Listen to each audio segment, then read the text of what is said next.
ધોરણ 11 ગુજરાતી પ્રથમ ભાષા એની દ્વિતીય પરીક્ષાની બ્લુપ્રિન્ટ આપણી છે. એ બ્લુપ્રિન્ટ ખાસ ધ્યાન આપીને જોઈ લેજો ક્યાંથી શું પૂછવાનું છે. આપણને વિભાગ મુજબ ગુણભાર આપેલા છે.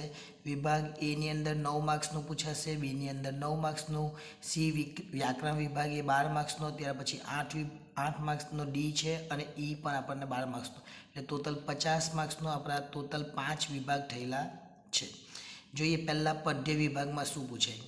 તો પદ્ય વિભાગ છે પહેલો એ, એમાં 9 માર્ક્સનું પૂછાય. પહેલું નીચેના વિકલ્પોમાંથી યોગ્ય વિકલ્પ પસંદ કરવાનો, એમાં આપણને 1 માર્ક્સમાં પૂછાશે. એક વાક્યમાં જવાબ આપણને પૂછાશે એવા 2 પૂછાશે. 3-4 વાક્યમાં જવાબ આપો એવો આપણને 2 સવાલ પૂછાશે, સોરી 1 જ સવાલ પૂછાશે, એ 2 માર્ક્સનો રહેશે અને 4 માર્ક્સવાળો એક સવાલ રહેશે.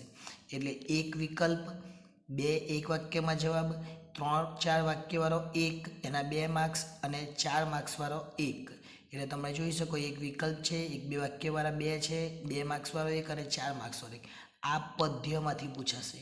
સેમ આ જ રીતે આપણને ગદ્યમાંથી પણ પૂછાશે. જો ગદ્યમાં આપણે જોઈએ તો ગદ્યમાં બી પહેલો એક વિકલ્પ, એક વાક્યમાં જવાબ આપો એવા 2, 3-4 વાક્યવાળા એટલે 2 માર્ક્સવાળો 1 અને 4 માર્ક્સવાળો 1. એટલે પદ્ય અને ગદ્ય એ બંનેમાંથી આપણને 9 માર્ક્સનું જોવા મળશે. હવે વ્યાકરણની વાત કરીએ તો વ્યાકરણમાં 11 અને 12 નંબરનો પ્રશ્ન એ આપણને વાક્ય રૂપાંતર કરો એવું પૂછાશે. હવે એમાં શું પૂછાશે એનું નમૂનાનું પેપર નીચે બતાવ્યું, તમે જોઈ લો. અત્યારે ફક્ત આપણે પહેલાં જોઈ લઈએ શું પૂછવાનું છે.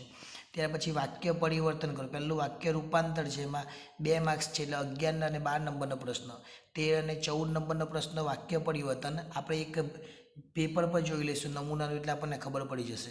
ત્યાર પછી આપણે જોઈએ કે ખોટા પ્રત્યયો સુધારવાના છે. 15 નંબરનો પ્રશ્ન 1 માર્ક્સમાં છે. અર્થભેદ 16 અને 17 નંબરનો પ્રશ્ન. 18 અને 19 નંબરનો પ્રશ્ન સમાનાર્થી. 20 અને 21 વિરોધાર્થી. 22-23 શબ્દ સમૂહ. 24-25 તળપદા શબ્દ. જોડણીને સુધારવાની છે 26-27 અને સંયોજક શોધીને લખવાનો છે 28 અને 29માં. ત્યાર પછી વિભાગ ડીની વાત કરીએ તો અર્થગ્રહણ છે. કાવ્ય વાંચી તેની નીચે આપેલા આપણને પ્રશ્નો આપેલા છે, એટલે 30થી લઈને 33 સુધી, એટલે 4 પ્રશ્નોના 4 માર્ક્સ. ત્યાર પછી આપણે ગદ્ય એક ફકરો આપેલો હશે અને એમાંથી 4 પ્રશ્નોના જવાબ આપવાના. અને છેલ્લે આપણે જોઈએ તો લેખન સજ્જતા. લેખન સજ્જતાની અંદર એક નિબંધ પૂછે 8 માર્ક્સનો, એક અહેવાલ પૂછે અથવા અર્થ વિસ્તાર પૂછે 4 માર્ક્સનો. હવે આપણે પેપર જોઈએ, પેપર કેવું આવશે.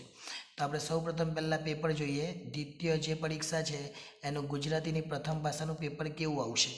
તો પદ્ય વિભાગમાંથી એક આ રીતના તમને શું પૂછાશે, એક વિકલ્પ પૂછાશે. ત્યાર પછી તમે જોઈ શકો 2 પ્રશ્નો પૂછેલા છે, એટલે કે એક વાક્યમાં જવાબ તમને 2 પૂછાશે અને ત્યાર પછી 3-4 વાક્યનો પ્રશ્ન 1 પૂછાશે અને ત્યાર પછી 4 માર્ક્સનો પ્રશ્ન 1 પૂછાશે. આ રીતના પદ્ય વિભાગ એક્ઝેક્ટ એ જ રીતના ગદ્ય. જો પદ્યમાં તમને જોઈ શકો જે 4 વાળો છે ને એમાં અથવા પર આપેલું છે, એ જ રીતના ગદ્યમાં બી જુઓ.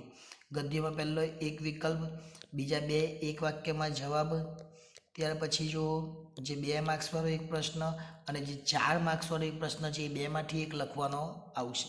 હવે વ્યાકરણ વિભાગ ખાસ ધ્યાન આપીને સમજી લેજો.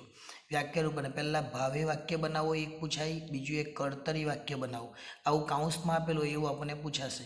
ત્યાર પછી આજ્ઞાર્થ વાક્ય બનાવો અને નિર્દેશાત્મક વાક્ય બનાવો. ત્યાર પછી ખોટા પ્રત્યયો વપરાયા છે તે આપણે સુધારવાના છે. ત્યાર પછી અર્થભેદ છે, રાશિ રાશિ, ખચિત ખચિત. ત્યાર પછી આપણે સમાનાર્થી શબ્દો આમાંથી શોધવાના છે 2. ત્યાર પછી વિરોધાર્થી શબ્દ છે. ત્યાર પછી શબ્દ સમૂહ છે. ત્યાર પછી તળપદા શબ્દ છે. આ રીતના તમને પૂછવામાં આવશે. અને ત્યાર પછી જોડણી સુધારીને લખવાની એવી 2 પૂછાય અને સંયોજક શોધીને લખવાનું છે. અર્થગ્રહણ એટલે આ રીતની કવિતા આપેલી હશે અને એના અંદર 4 પ્રશ્નો આપેલા છે, એના જવાબો આપવાના. એક ફકરો આપેલો હશે, એના 4 પ્રશ્નો આપેલા, એના જવાબો આપવાના. નિબંધ આપણને 3 પૂછાશે, એમાંથી 1 લખવાનો અને છેલ્લે તમારે શું કરવાનું છે, એક ઇનામ વિતરણનો અહેવાલ લખવાનો છે અથવા અર્થ વિસ્તાર લખવાનો છે. એટલે આ હતી આપણી ગુજરાતીની બ્લુપ્રિન્ટ. આ પ્રમાણે તૈયાર કરજો જેથી ગુજરાતીમાં તમને કોઈ મુશ્કેલી થાય નહીં. આભાર.